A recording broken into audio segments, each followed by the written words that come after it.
Let's start with a warning that's actually over 100 years old. A sociologist named Edward Ellsworth Ross once said something really interesting.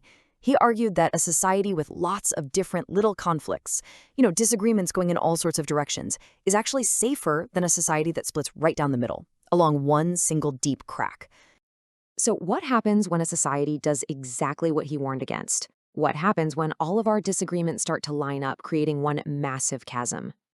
Well, that's the big question we're tackling today, and our guide is the incredible book, Uncivil Agreement: How Politics Became Our Identity.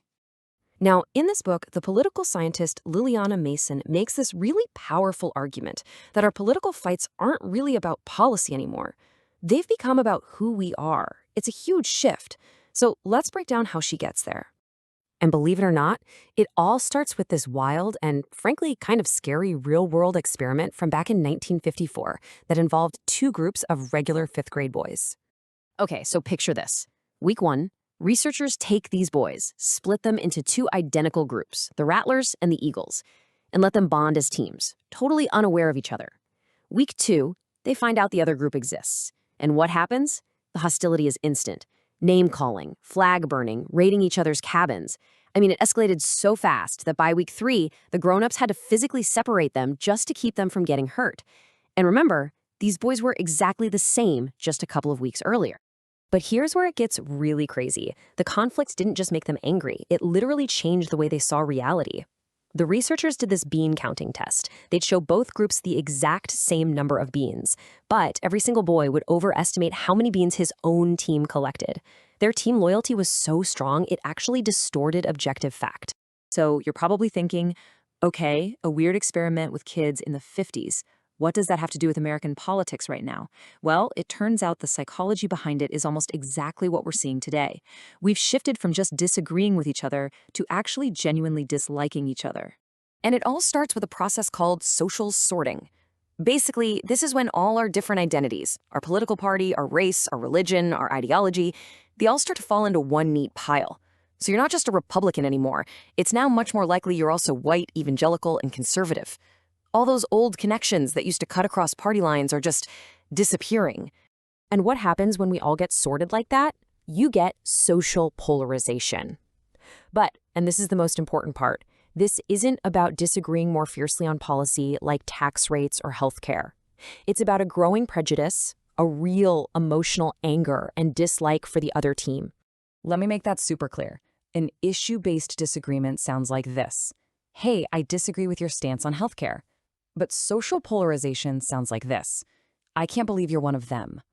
See the difference? One is about ideas, and you can maybe find a compromise. The other is about who you are, your identity, and it just leads to gridlock and contempt. So here's the bottom line.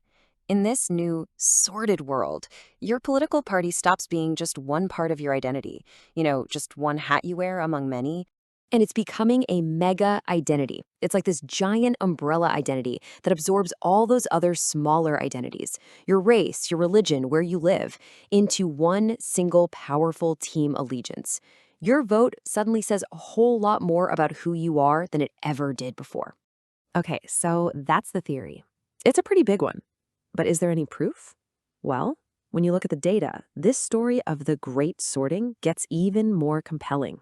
Now, if you look at the way we've traditionally measured political divides, asking people if they're liberal or conservative, you do see a gap growing between Democrats and Republicans since the 70s. But look, it's a pretty modest increase. It's definitely not the whole story.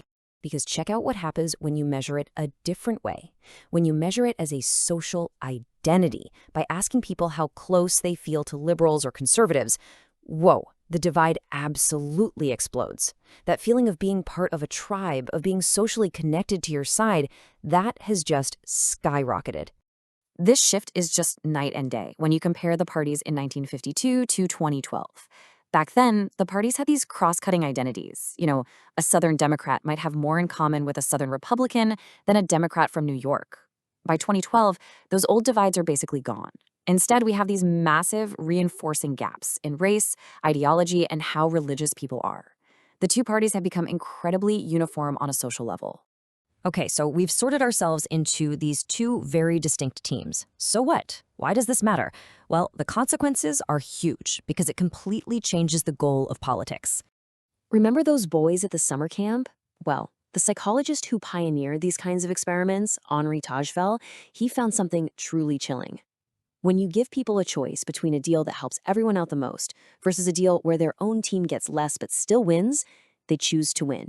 The victory itself is more important than the greater good. And that primal need to win has really serious consequences for a democracy. It means there's way less desire for compromise, right? Because a compromise means the other team gets something. Victory becomes more important than actually making good policy. And just like that bean counting test, even objective facts, like how the economy is doing, get filtered through a partisan lens. All those norms of civic respect and cooperation, they just start to fall apart. And all of this brings us to the final and most critical question. What on earth does this sorting and polarization mean for the future of democracy itself? I mean, think about it. If politics is no longer a contest of ideas, but a zero-sum war between two enemy tribes, how can we ever govern a country that we're supposed to be sharing? That, right there, is the fundamental challenge that this great sorting has left us with.